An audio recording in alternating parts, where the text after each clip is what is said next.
Hi dears, plus one അക്കാദമിയുടെ free spoken English ക്ലാസ്സിൻ്റെ മൂന്നാമത്തെ ക്ലാസ്സിലേക്ക് ഏവർക്കും സ്വാഗതം. കഴിഞ്ഞ 2 ക്ലാസ്സിൽ നമ്മൾ ഇംഗ്ലീഷിൻ്റെ വളരെ ബേസിക് ആയിട്ടുള്ള കുറച്ച് കാര്യങ്ങൾ ഡിസ്കസ് ചെയ്യുകയും അത് ബിഗിനേഴ്സിന് വളരെ യൂസ്ഫുൾ ആകുന്നു എന്നറിഞ്ഞതിൽ വളരെ സന്തോഷം. ഒരുപാട് ആളുകൾ നമ്മൾ പേഴ്സണലി വിളിച്ചറിയിക്കുന്നുണ്ട്. അതുപോലെ തന്നെ ഒരുപാട് നിരന്തരം നമ്മുടെ ക്ലാസ് ആവശ്യപ്പെടുന്നുണ്ട്. അതൊക്കെ കേൾക്കുമ്പോൾ വളരെ സന്തോഷമുണ്ട്. അപ്പോൾ നമ്മുടെ ഈ ക്ലാസ് വളരെ സിമ്പിളായിട്ട് ഏതൊരാൾക്കും മനസ്സിലാക്കുന്ന രൂപത്തിൽ വളരെ ബേസായിട്ടുള്ള കാര്യങ്ങളാണ് നമ്മളിപ്പോൾ ചർച്ച ചെയ്യുന്നത്.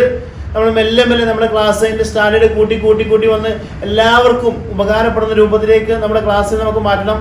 ഇന്ന് നമ്മൾ ഡിസ്കസ് ചെയ്യുന്നത് ഇംഗ്ലീഷിൽ നമ്മൾ എഴുതുമ്പോഴും വായിക്കുമ്പോഴും അതുപോലെ തന്നെ പറയുമ്പോഴൊക്കെ നമ്മൾ സാധാരണ യൂസ് ചെയ്യുന്ന ഏറ്റവും പ്രധാനപ്പെട്ട ഒരു ടോപ്പിക്കാണ്. നമുക്കറിയാം ഹാവ്, ഹാസ്, ഹാഡ്.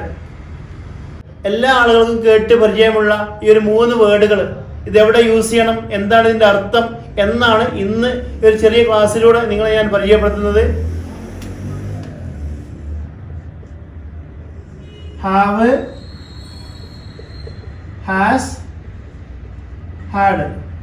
എന്താണ് ഹാവ്, എന്താണ് ഹാസ്, എന്താണ് ഹാഡ്, ഇതിൻ്റെ മീനിങ് എന്താണ്, ഇത് എവിടെയാണ് നമ്മൾ യൂസ് ചെയ്യേണ്ടത് എന്നാണ് ഇന്ന് ചെറിയ ക്ലാസ്സിലൂടെ നിങ്ങളെ പരിചയപ്പെടുത്തുന്നത്. ഈ ഹാവ്, ഹാസ്, ഹാഡ് എന്നതിന് ഏകദേശം ഒരു 10ഓളം അർത്ഥങ്ങൾ വരുന്നുണ്ട്. അതിലേറ്റവും ബേസായിട്ടുള്ള മീനിങ് ആണ് ഉണ്ട്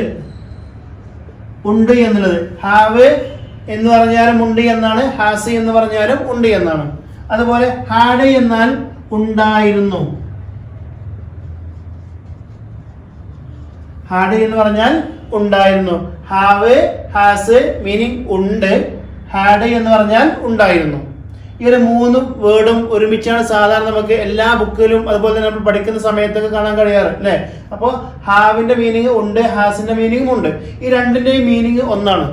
അപ്പൊ എവിടെയാണ് ഹാവ് യൂസ് ചെയ്യുന്നത്, എവിടെയാണ് ഹാസ് യൂസ് ചെയ്യുന്നത്, അതുപോലെ തന്നെ ഹാഡ് എവിടെയാണ് യൂസ് ചെയ്യുന്നത്, അതാണ് ഇന്ന് നമ്മൾ ഈ ക്ലാസ്സിലൂടെ പറയുന്നത്. അതായത് ഹാവ് എന്ന് പറഞ്ഞാലും ഹാസ് എന്ന് പറഞ്ഞാലും പ്രസന്റ് ആണ്. അതായത് ഇപ്പൊ നടന്നുകൊണ്ടിരിക്കുന്ന ഒരു കാര്യം. ഐ ഹാവ് എ കാർ, എനിക്കൊരു കാർ ഉണ്ട് എന്നൊക്കെ പറയാൻ വേണ്ടി, അല്ലെങ്കിൽ ഇപ്പോൾ ഉള്ളൊരു കാര്യം പറയാൻ വേണ്ടിയിട്ടാണ് നമ്മൾ ഈ ഹാവ് ഉപയോഗിക്കുന്നത്. അതുപോലെ തന്നെ ഹാസും ഉപയോഗിക്കുന്നത്. എന്നാൽ ഹാഡ് ഉണ്ടായിരുന്നു, കഴിഞ്ഞു പോയൊരു കാര്യം, അതിനെക്കുറിച്ച് പറയാൻ വേണ്ടിയിട്ടാണ് നമ്മൾ ഈ ഹാഡ് ഉപയോഗിക്കുന്നത്. ഇനി ഏതിൻ്റെയൊക്കെ കൂടെയാണ് ഹാവ് ഉപയോഗിക്കുക, ഏതിൻ്റെയൊക്കെ കൂടെയാണ് ഹാസ് ഉപയോഗിക്കുക എന്ന് നമുക്ക് പരിചയപ്പെടാം. ഐ, യു,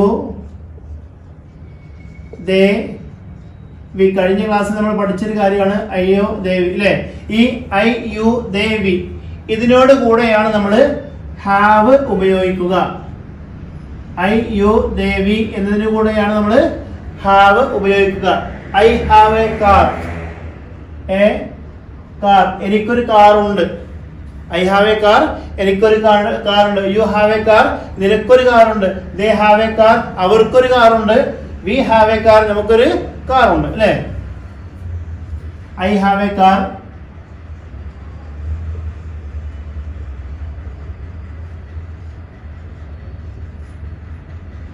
എനിക്കൊരു കാറുണ്ട്. ഓക്കെ, ഇത് മനസ്സിലായിട്ടുണ്ടാവുമെന്ന് വിചാരിക്കുന്നു. ഐ, യു, ദേ, വി അതിനോട് കൂടെ മാത്രമാണ് നമ്മൾ ഹാവ് യൂസ് ചെയ്യുന്നത്. ഒരിക്കലും ഹി, ഷീ, ഇറ്റ് അതിനോട് കൂടെ നമ്മൾ എന്ത് ചെയ്യില്ല, ഹാവ് യൂസ് ചെയ്യില്ല. ഇനി ഹാസ് എവിടെയാണ് യൂസ് ചെയ്യുന്നത്, ഹാസ് എവിടെയാണ് യൂസ് ചെയ്യുന്നത്?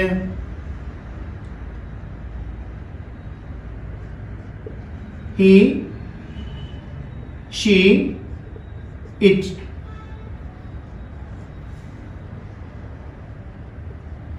ഹി, ഷീ, ഇറ്റ് ഇതിനോട് കൂടെയാണ് നമ്മൾ ഹാസ് എന്നുള്ള പദം യൂസ് ചെയ്യുന്നത്. ഹി, ഷീ, ഇറ്റ് ഇതിനോട് കൂടെയാണ് ഹാസ് യൂസ് ചെയ്യുന്നത്. അപ്പോൾ ഐ, യു, ദേ, വി എന്നതിനു കൂടെ ഹാവ് എന്നും ഹി, ഷീ, ഇറ്റ് എന്നതിനു കൂടെ ഹാസ് എന്നും. ഈ ഹാവ് എന്നും ഹാസ് എന്ന് പറഞ്ഞാൽ എന്താ മീനിങ്? ഉണ്ട്. ഇതിന്റെ മീനിങ് ഉണ്ട്. അപ്പോൾ ഈ ഹാസ് എ കാർ,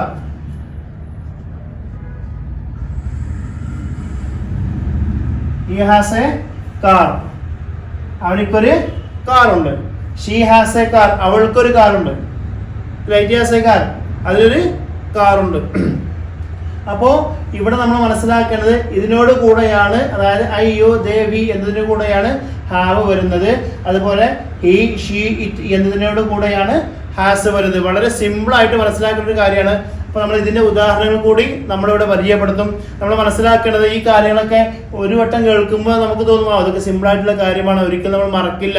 പക്ഷെ അങ്ങനെയല്ല, നമ്മൾ യൂസ് ചെയ്യാതെ ഉപയോഗിക്കാതിരുന്നാൽ നമ്മൾ തീർച്ചയായിട്ടും 1-2 ദിവസം കഴിയുമ്പോഴേക്കത് ഇതിൻ്റെ യൂസേജ് മറന്നു പോകും. അപ്പോൾ നമ്മുടെ സംസാരത്തിനും അതുപോലെ തന്നെ നമ്മുടെ എഴുത്തിലും എല്ലാ സമയത്തും ഈ കാര്യങ്ങളൊക്കെ നമ്മൾ മാക്സിമം ഉപയോഗപ്പെടുത്തുക. ഇംഗ്ലീഷിൻ്റെ ഒരു പ്രത്യേകത എന്ന് പറയുന്നതിന് നമ്മൾ എത്രമാത്രം യൂസ് ചെയ്യുന്നോ അത്രമാത്രം നമുക്കത് ക്യാച്ച് ചെയ്യാൻ കഴിയും. അതല്ലെങ്കിൽ തീർച്ചയായിട്ടും നമ്മൾ മറന്നു പോകും. അപ്പോൾ നാം ശ്രദ്ധിക്കേണ്ട കാര്യം, ഈ കാര്യങ്ങളൊക്കെ നമ്മൾ പഠിക്കുന്നതോടുകൂടെ എഴുതി വെക്കുകയും അതോടുകൂടെ നമ്മൾ ഉപയോഗിക്കാൻ പ്രാക്ടീസ് ചെയ്യുകയും വേണം. നമ്മൾ ധൈര്യമായിട്ട് ബാക്കിയുള്ള ആളോട് സംസാരിക്കാൻ ശ്രമിക്കണം, അല്ലേ?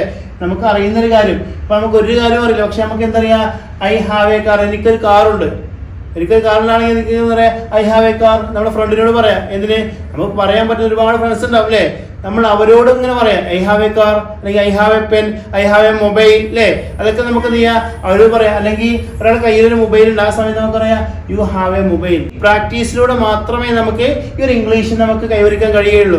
അതല്ലാതെ നമ്മൾ ഒരു യൂട്യൂബിലെ ക്ലാസ് അങ്ങനെ കേട്ട് ഒരുപാട് നേരം കേട്ടിരുന്നാൽ ഒരിക്കലും നമുക്കത് ക്യാച്ച് ചെയ്യാൻ കഴിയില്ല. നമുക്കറിയാം ഒരുപാട് അധ്യാപകരുണ്ട്, ഇംഗ്ലീഷിൽ PhD എല്ലാം ഉള്ള അധ്യാപകരുണ്ടാവും. പക്ഷെ അവർക്ക് നേരാവണ്ണം ഇംഗ്ലീഷ് സംസാരിക്കാൻ അറിയില്ല. കാരണം എന്താ? അതവർക്ക് യൂസ് ചെയ്യാനൊരു സ്പേസ് ഇല്ല. നമ്മുടെ ഈ ഒരു നാട്ടിലൊരു അവസ്ഥയാണ്, നമുക്കത് യൂസ് ചെയ്യാൻ സ്പേസ് ഇല്ല. എന്തുകൊണ്ടാണ് നമ്മൾ മലയാളം പഠിച്ചത്? നമുക്ക് നിർബന്ധമായിട്ട് വരുന്നത് കൊണ്ടാണ്. അപ്പോൾ നമുക്ക് ഉള്ള അവസരങ്ങൾ മാക്സിമം ഉപയോഗപ്പെടുത്തിക്കൊണ്ട് ഇംഗ്ലീഷ് സംസാരിക്കാനും അതുപോലെ തന്നെ പറയാനും എഴുതാനൊക്കെ നമ്മൾ ശ്രമിക്കുക. അപ്പോൾ തീർച്ചയായിട്ടും നമുക്കത് പെട്ടെന്ന് മനസ്സിലാക്കാനും പഠിക്കാനും കഴിയും. പിന്നെ നമ്മൾ കാണുന്ന ബോർഡുകളും എല്ലാ കാര്യങ്ങളും നിരന്തരം വായിച്ചുകൊണ്ടിരിക്കുക. ചെറിയൊരു കഷ്ണം കിട്ടിയാലും അതിൽ ഇംഗ്ലീഷ് ഉണ്ടെങ്കിൽ അത് വായിക്കുക, അതിൻ്റെ അർത്ഥം എന്താ നോക്കുക, അല്ലേ? ഇപ്പോൾ ഡിക്ഷണറി എല്ലാ കാലം, ഇപ്പോൾ ഡിക്ഷണറി ഒക്കെ ഉള്ള ഒരു കാലമാണ്. എന്ത് വേണമെങ്കിലും, ഏത് വാക്കുവാണെങ്കിലും, ഏത് സെൻറ്റൻസും ആണെങ്കിലും അതിൻ്റെ മീനിങ്ങും എല്ലാ കാര്യങ്ങളും നമുക്ക് നെറ്റിൽ സെർച്ച് ചെയ്ത് അറിയാൻ കഴിയുന്ന ഒരു കാലമാണ്. അപ്പോൾ അതൊക്കെ മാക്സിമം യൂട്ടിലൈസ് ചെയ്താൽ മാത്രമേ നമുക്ക് ഇംഗ്ലീഷ് കറക്റ്റായിട്ട് പിന്നെ ഈ 2 മാസം കൊണ്ട് അല്ലെങ്കിൽ കുറഞ്ഞ കാലം കൊണ്ട് നമുക്ക് ഇംഗ്ലീഷിനെ പിന്നെ നമ്മുടെ കൈകളിലേക്ക് ഒതുക്കാൻ കഴിയുകയുള്ളൂ.